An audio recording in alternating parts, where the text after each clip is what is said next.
My sister-in-law banned my kids from her pool, calling them noisy threats to her son's future. So I made one cold move that ended her cruel scheme. Maybe true power wasn't building a pool but tearing down fences of control. Now I want to ask you, in the end, am I the asshole? Or not? No, Letitia, I already told you today isn't a good day to swim. Amanda's voice dripped with false sweetness over the phone. Amy and Sophia need their private time in the pool. You understand, right? Maybe you can go to the public pool. I gripped the phone tighter, seeing the disappointment on my children's faces as they overheard their aunt's rejection. It was the hottest day of the summer, and my 7-year-old twins, Leah and Lucas, had been begging all week to use the family pool. Amanda, it's 35 degrees out, I said, trying to stay calm. The public pool is crowded, and the kids haven't been able to swim at your house all summer. They're your niece and nephew. Well, if you had taught them to be quieter, maybe they could come more often, Amanda replied. Amy and Sophia need peace and quiet. They're training for the youth swim team, you know. Of course, I knew. It was all Amanda talked about lately. Her precious 12-year-olds were, according to her, future Olympic champions who couldn't be bothered by their little cousins splashing around. I hung up and turned to my disappointed twins. Leah's lower lip was trembling, while Lucas kicked at the ground, both still in the swimsuits they had hopefully put on that morning. I'm sorry, my loves, I said, hugging them. How about we get some ice cream instead?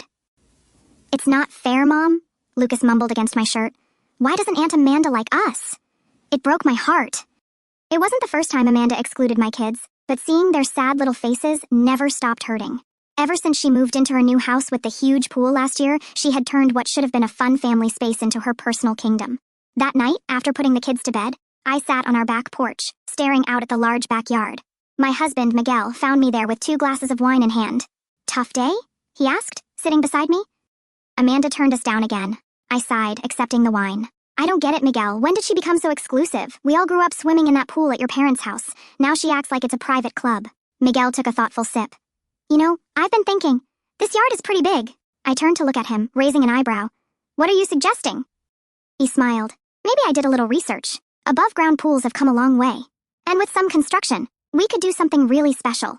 Not just for us, but for other families too. I've noticed we're not the only ones Amanda's excluded. Remember Sarah from the corner house? Her kids aren't welcome either. Neither are the Thompson twins. I straightened, ideas starting to form. Are you saying what I think you're saying? A community pool, Miguel said. Nothing fancy, but a place where all the kids can swim. Safe, supervised, inclusive. I looked at our yard with fresh eyes. The space that had always seemed too big suddenly felt full of possibility. It'd be a lot of work, I said. I've got some savings, Miguel replied.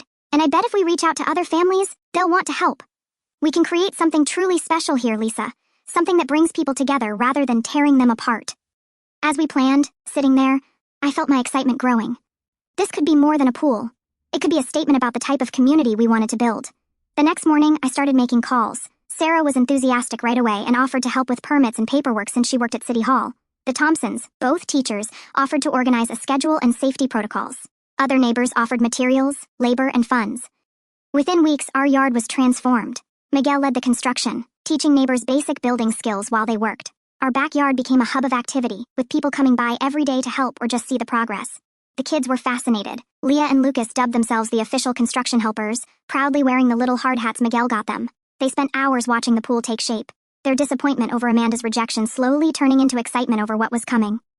One Saturday morning, while volunteers worked on the deck, I heard a familiar voice behind me. I turned to see my mother-in-law standing there, looking confused. She clearly hadn't heard the news of the project. Hi, Mom, I said, getting up from where I'd been staining some boards. We're building a pool, a community pool actually, so that all the kids can enjoy it. She looked around, taking in the scene, neighbors working together, kids playing nearby, and the sense of community that was already forming. But why? Amanda has a perfectly good pool. Does she really? I asked quietly, because from where I stand, a pool that excludes family doesn't seem perfectly good at all. Mom stayed silent, watching Leah and Lucas run around with lemonade for the workers, brimming with pride over their contribution. They look happy, she finally said. Are they? I replied. This is more than swimming, Mom. It's about creating a place where everyone feels welcome, where no kid has to feel rejected or left out. Seeing the realization in her eyes, I knew this project was already accomplishing exactly what we'd hoped. It wasn't just about building a pool, it was about building ties, tearing down walls, and showing the world we were here. Lisa, you won't believe what just happened, Sarah said, practically jumping with excitement as she ran over. I was at City Hall getting the permits, and the Parks and Recreation Director overheard me talking about our project. He loved the idea. They want to feature us in the community newsletter as an example of neighborhood unity. I smiled, thinking how different this was from Amanda's exclusive attitude. Our pool wasn't even finished, yet it was already bringing people together. Physically, the transformation of our backyard was striking. Miguel's design included a large L-shaped pool with a shallow area perfect for the little ones. The deck around it was wide enough for families to set up chairs and umbrellas. We added storage compartments for toys and safety equipment, and the Thompsons organized a volunteer schedule for supervision. Leah and Lucas became the project's unofficial welcome committee. They set up a little stand to serve lemonade to the workers and kept a progress journal with photos and daily notes on what was accomplished. "Mom, look!" Leah shouted one afternoon, holding up her journal. "We got 10 more signatures. Now we have 30 families who want to join our pool club." "Pool club?" I asked. That was how they referred to the informal community group we'd formed to manage the space. Unlike Amanda's exclusive approach, our only requirements were following safety rules and taking turns helping with maintenance. But not everyone was thrilled about our project. One evening, as Miguel and I were going over the final details before filling the pool, we heard the unmistakable sound of Amanda's truck pulling into our driveway. "What do you think you're doing?" she exclaimed, storming into our backyard without an invitation. "Mom told me about this public puddle you're building." Her voice slashed through the air like a razor blade, cutting off the sound of tools and laughter. Everyone in the yard, Sarah, the Thompsons, even the small group of kids playing with water guns, turned at the same time. Miguel put down the drill. I slowly stood up from where I had been arranging the inflatable toys that Lucas and Leah had left in a corner. Amanda hopped down from her truck like she was walking into a courtroom to deliver a verdict. Her sunglasses were perched in her blonde hair like an invisible crown, and she wore a white blouse that was definitely not meant for dusty or cement-filled settings. "We didn't know we needed your permission to use our own yard," Miguel said, wiping his hands on a rag. "I'm talking to Lisa, thank you," Amanda snapped, turning to me with that stretched smile she wore when she was about to be unpleasant. I said nothing. I waited. I knew she hated that. "Mom told me about this eyesore," she said, pointing at the pool. "A community project." "Seriously, Lisa, now you're pretending to be some kind of neighborhood saint." "You yourself said my kids bothered yours," I said quietly, even though my heart was pounding. "I figured we'd all be happier this way. Some distance." She snorted.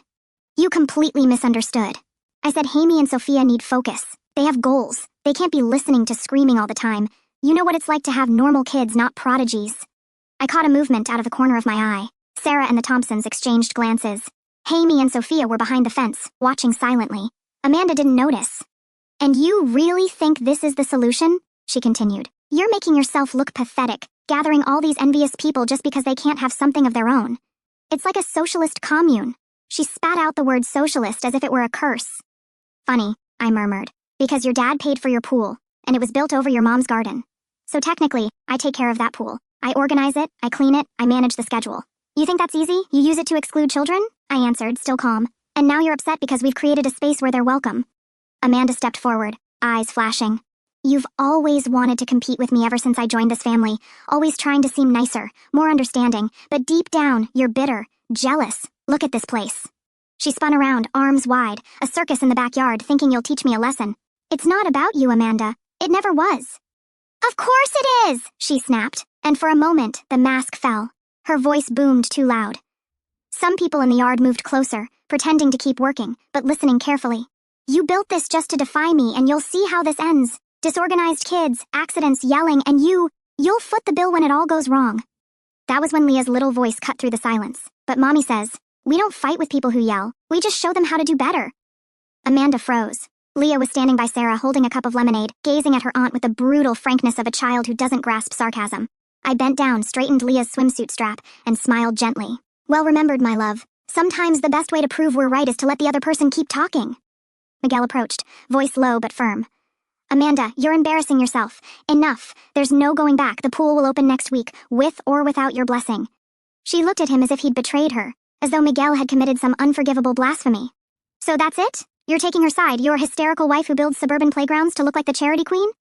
Silence. Miguel merely crossed his arms. "I'm on Lisa's side," he said, "because she's doing what you never could, uniting the family." A whistle rang out from somewhere. Someone clapped. Amanda spun around, red-faced, as if finally noticing that everyone was listening. Some people pretended to busy themselves, others didn't even try to hide it. She stepped back, unsteady, her mouth open to respond, but nothing came out, just a muffled sound, as if her pride had gotten stuck in her throat. "If you ever want to come swim, Amanda, you're welcome," I said at last. "Everyone is." Then, calmly, I went back to placing the floaties at the edge of the pool.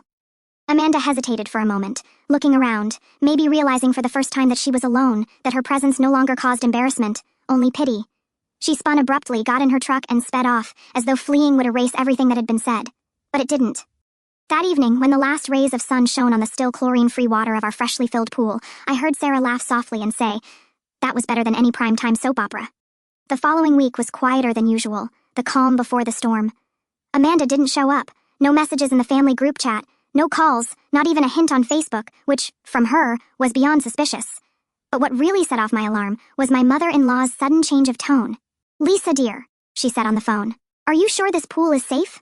I was taping one of the volunteer schedule posters to the side of the storage shed, with Lucas helping me with the tape. "Why do you ask, Mama?" "Well, it's just that Amanda said maybe it's not all up to code, that the children might get hurt, and she heard some neighbors are worried about the noise." "Heard from whom, exactly?" I asked slowly. "I don't know, sweetie. I'm just repeating what I heard." "Sure." I thanked her, hung up and paused, gazing at the yard. Everything was impeccable: the protective fence, the depth markers, the children's life vests hanging up, the first aid kit. The Thompsons were strict about protocols. They even bought a referee whistle to supervise swim times. Still, Amanda was already sowing poison. That night, Miguel came home from work wearing an expression I knew well. Something had happened. "I ran into Mr. Galvan at the little market," he said. "He mentioned the pool, said he heard we're charging people to get in." "Charging?" I laughed out loud. "Where did that come from?" "Guess," Miguel replied. I leaned back against the counter and took a deep breath. Amanda was starting her smear campaign. Predictable, but still infuriating. The next morning, I went to Sarah's house with a cake and a plan. "Ready to launch the counterattack?" she asked, laughing as she sliced a piece. "I prefer to call it damage control," I said. Together, we spent the day putting together a printed community pool guide, complete with a schedule, rules, first aid kit list, volunteer supervisor names, and emergency contacts. We also included a letter signed by 15 neighbors attesting to their involvement and support for the project. We handed them out to mailboxes with the kids' help, who were overjoyed with their secret mission. That night, as Miguel finished installing the solar lights around the pool, Leah ran up with an envelope bearing the City Hall seal. "Mommy, this came for you!" I opened it carefully. It was an official notice. "Dear Mrs. Lisa Gonzalez, we have received an anonymous complaint regarding possible irregularities in the pool construction project at your residence. We request that you appear at the Urban Planning Office for clarification and presentation of licenses within 5 business days." My hands went cold. Anonymous complaint. Of course. I didn't tell Miguel, not then. I just smiled at the children and tucked the paper away. The next day, I went to City Hall with Sarah. I brought every document: the approved plan, the lot layout, environmental permits, even step-by-step construction photos. The woman at the desk was polite but clearly embarrassed, looking at me apologetically. "This isn't the first complaint we've gotten from the same source," she said quietly. "But it's always anonymous. We're used to it." "And now?" I asked. "Nothing, if everything is in order. And it is. Honestly, your project is exemplary. She sighed, "just be careful with those who feel threatened by it." On the way out, Sarah looked at me, eyebrows raised. 20 pesos says the next complaint goes to the neighborhood council. Amanda will waste all her breath until she drowns in her own venom. I smiled, but inside, I was already planning my next strategy. The atmosphere in the neighborhood was almost festive that Friday, 2 days until the grand opening of the community pool, and the group chat was buzzing. Sarah and the Thompsons started a WhatsApp group that had too many emojis and even more over-the-top ideas: piñatas, kids karaoke, a decorated floaty parade. Leah and Lucas made signs with slogans like "Pools are for everyone" and "No club, no drama," which they taped to the fence. Meanwhile, Miguel rigged up a retractable awning using an old truck tarp and climbing hooks. It was an immediate hit. Then came the call from my mother-in-law. "Lisa, dear, how exciting! The inauguration of your little pool. I just wanted to chat so there's no conflict." "Conflict?" I asked. "Well, Amanda had such a lovely idea. We're having a little gathering, too, at her house pool. Just family, on Sunday, actually, as was our tradition." Tradition. The word sounded fake and turned bitter in my mouth. Amanda had despised every single family gathering we'd held there before it became her pool. Just family. I repeated carefully. Of course. But you can come by for a while once the neighbors leave." Translation: Amanda was trying to split the guests, making people choose between our popular pool and hers, where she'd prefer not to share space with noisy community kids. I took a deep breath. "It's great that she's opening her pool," I said, forcing a neutral tone. "It'll be nice for the kids, for some kids, of course."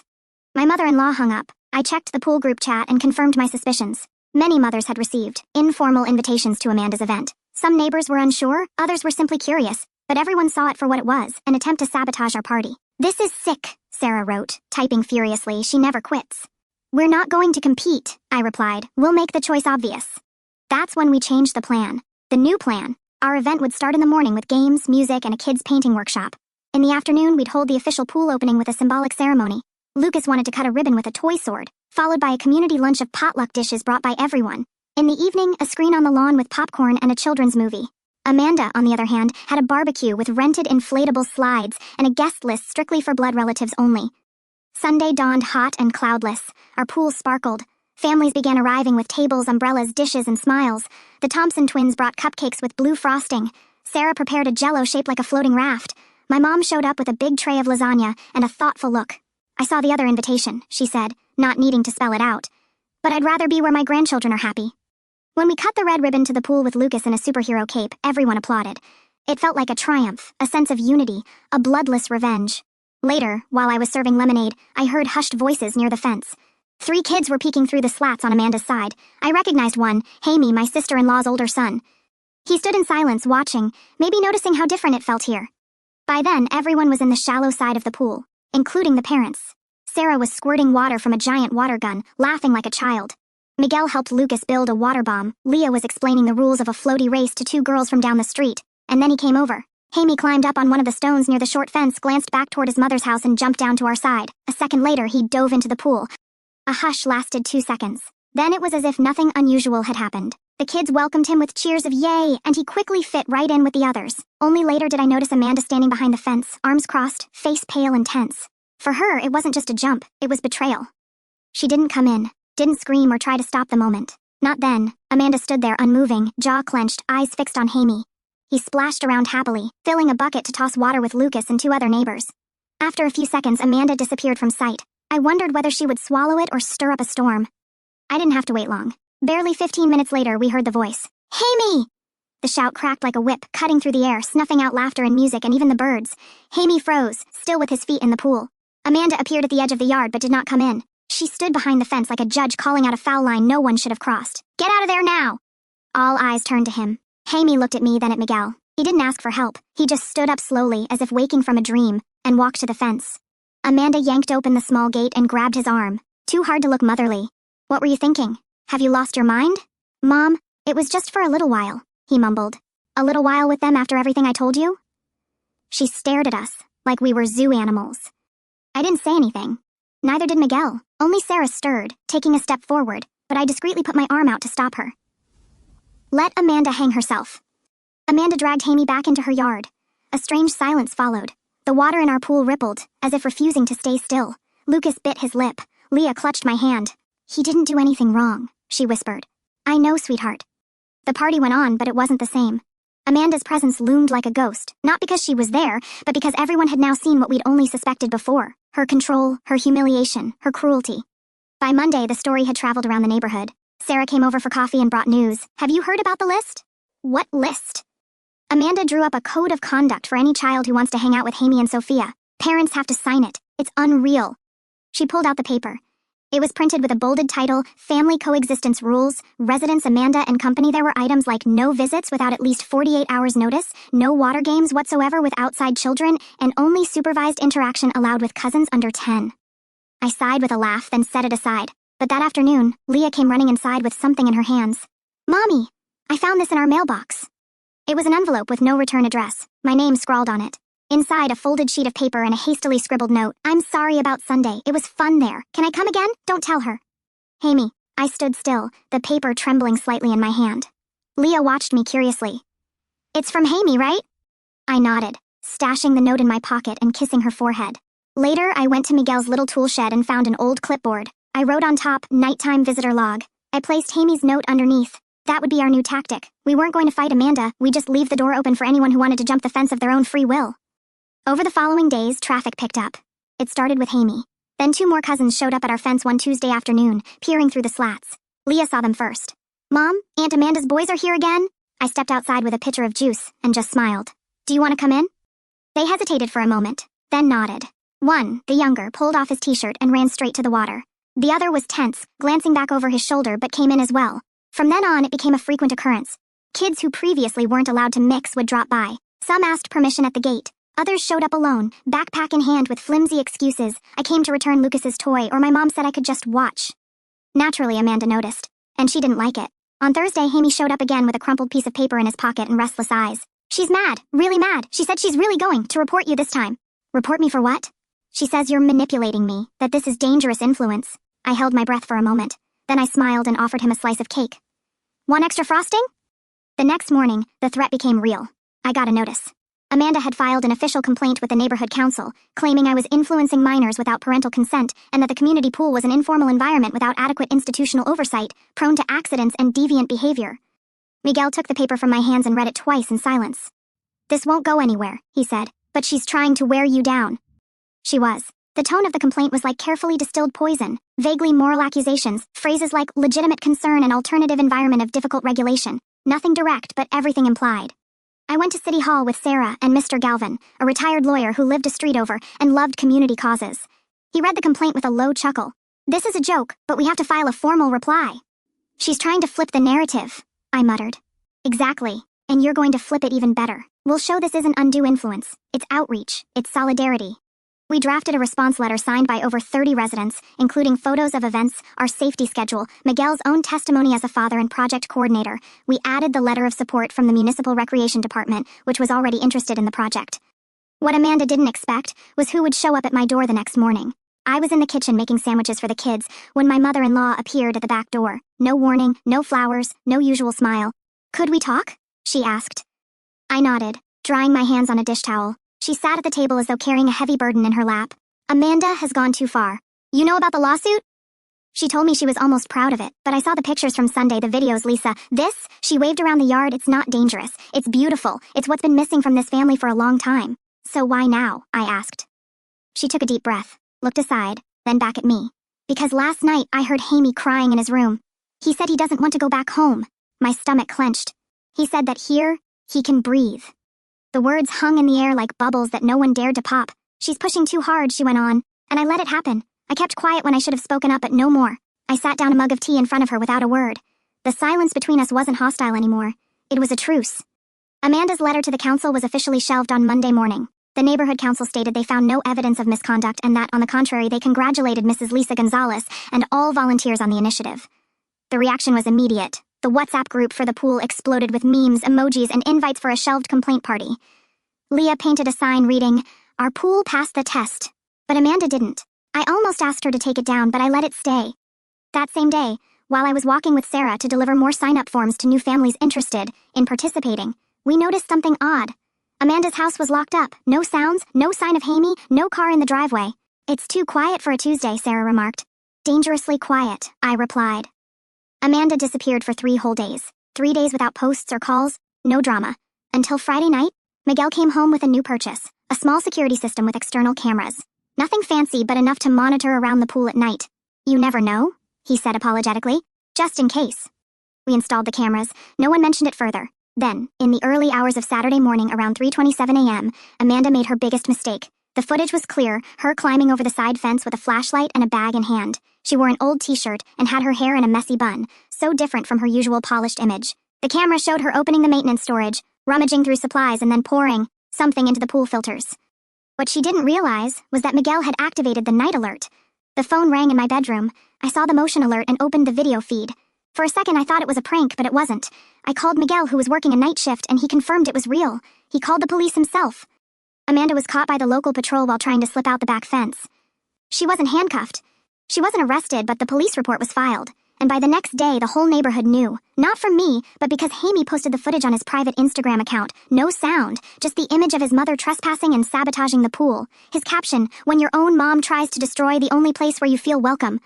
The video blew up, first on his school's chat, then among neighbors, and finally it reached the neighborhood, council, the church group, and my mother-in-law. Sarah called me at 9 in the morning. "Have you seen it? It's everywhere. It's the end." "I didn't post anything," I said. "I know, and that makes it even worse for her. Nobody can accuse you of anything. She dug her own grave." That afternoon, Amanda showed up outside my house. She didn't come in or knock. She just stood on the other side of the street, immobile, staring at the yard filled with people. The kids played as usual. Miguel adjusted the outdoor lighting. Hamey lay on a lounge chair, reading a book, pretending not to notice. When our eyes met, she opened her mouth to say something but stayed silent. She turned and walked away. This time, the fence remained intact, but her reputation did not. We didn't see Amanda for a whole week. No car coming or going. Curtains closed, not even a hint of her voice inside the house. A total absence, so complete it felt unreal. As if she'd never been there at all. As if the whole drama had been a collective nightmare. But Hamey was here. More and more present, and more silent. At first, he pretended everything was fine. He played with Lucas, laughed at Leah's jokes, helped Miguel arrange the lounge chairs. But after a while, small signs appeared. On Tuesday, he refused a snack he always loved. On Wednesday, he slept on the living room couch, claiming, "My room's too hot." On Thursday, he had a small meltdown while we assembled first aid kits for a new group of volunteers. "What if she never talks to me again?" he whispered, holding a roll of tape with trembling hands. "What if she hates me?" The question cut through me like a thin, silent nail. It wasn't fear of punishment. It was fear of abandonment. The anger I felt for Amanda for a moment turned into something else, not forgiveness, but something deeper, pity, not for her, for him. Hammy was paying too high a price. On Friday, my mother-in-law appeared at the gate with a basket of bread and the look of someone trying to stitch together fabric that had been slashed with a razor. May we talk? I went over, waiting. Lisa, I think it's time to settle all this as a family. Settle? I repeated. Amanda's in a really bad place. She's not eating, not leaving her room, she's not herself. This has gone too far, it's time to forgive. The word made me nauseous. Forgive? Forgive what, exactly? She tried to sabotage a children's space. She tried to incriminate me. She used her own son as an emotional weapon, and when she lost control, she broke into my property. My voice was steadier than I expected. No shouting, no trembling. This isn't a family drama, Mama, it's a pattern. And now that she's fallen, you want to brush it away with a little bread and a quick chat? I just want to avoid more pain for Hammy, for all of us. Then start by accepting that not every reconciliation needs a stage. Sometimes the only real healing is distance. She didn't reply, just nodded with teary eyes and went home. That night, Hammy wouldn't eat dinner. He stayed on the backyard swing, staring at the sky with empty eyes. Leah tried to play with him. Lucas invited him to watch a funny video. Nothing worked. I sat beside him. Do you miss her? He didn't answer. I know you do. Why does she do this? He asked. Why can't she just be like you? That caught me off guard. I'm not better than she is, Hammy. I'm just different. But you let us exist. We remained silent for a while. The pool lights reflected off the tree leaves. Soft laughter rose from the far side of the yard. In the early hours, I got up for a glass of water. Through the window, I saw something. A figure standing across the street, alone, unmoving, watching. Amanda. She stood under the tree we'd planted years ago, arms crossed, face partly hidden. She didn't try to come in, didn't gesture at all. She stayed there maybe 2 minutes. Then she left. I told no one, but I knew the end was near. Sunday arrived, warm but not stifling. The pool water sparkled, decorated with banners, organized chairs, colorful bowls of fruit. We were unveiling the community plaque, a small ceremony. Leah and Sarah had come up with the plaque. It was simple, light wood, laser-engraved names at the top in larger letters, Los Sal's Neighborhood Community Pool, because everyone deserves a place. Below that, the names, Lisa, Miguel, Sarah, the Thompsons, then a long list of neighbors, volunteers, and supporters. It was a way to mark a new chapter in the neighborhood, a before and after. The event was set for 4 p.m. At 3:48, Amanda appeared. She wore a light blue jacket, sunglasses, her hair pulled back far too tightly for the hot weather. She walked up to the front gate. She didn't barge in, she just stood there, as if waiting to be invited. Miguel saw her first and tensed. She's here, he said softly. Sarah moved a step forward, but I raised my hand. I went to the gate myself. Conversations quieted around us, but no one left. No one hid. It seemed everyone knew this moment would come. Lisa? Amanda said in a rough, low voice. Can I speak to Hammy? He's with his friends. I just wanted to see him, talk to him, tell him I'm sorry. There were no tears, no true remorse, just a generic apology, cold and hollow. She didn't want forgiveness. She wanted to erase her humiliation, regain her composure. Amanda, I said, this isn't the time to pretend nothing happened. You can wait for Hammy to come to you. Or you can finally tell the truth here. Now. She went pale. What truth? That you tried to destroy the only space where your son was happy. That you exposed us, manipulated us, threatened us. You caused this. She swallowed. It's not that simple. No, I agreed. It's much simpler. You just don't want to admit it. Her eyes flicked around, seeking support, but everyone was standing firm, watching. The entire neighborhood, now united, had already chosen a side. That's when Hammy appeared. He came slowly, still dripping pool water, his t-shirt clinging to his body. He stopped next to me, looked at his mother. His eyes weren't angry, just tired. Amanda took half a step toward him. Hammy, you only came because there's going to be a photo, right? He asked quietly. Silence. Because people will see. Because if nobody was here, you'd still be locked in that room, making me think this was all my fault. Amanda stammered, but Hammy went on. I don't want to live with the fear of breathing wrong around you anymore. I don't want to feel like a burden or a project. I just wanted to be your son, but you want a trophy. His words fell like nails onto the ground, loud and heavy. Amanda sagged, as if each word hollowed her out from the inside. Then I'm staying with them, Hammy said, motioning to us. Staying with the people who accept me the way I am. Amanda didn't reply, didn't argue, didn't ask for a second chance. She just nodded and left. This time, without looking back. That night, we unveiled the plaque. Miguel took photos. Sarah made a toast with passion fruit juice. Hammy attached the final little plate in the corner, smiling faintly. He seemed lighter, still hurt but free. Leah said he looked less blurry. Lucas wrote, "Really welcome, Hammy," on a piece of paper and stuck it to the patio umbrella. And me, in the midst of everyone, realized this was never just about a pool. It was about invisible fences, and about who decides to tear them down.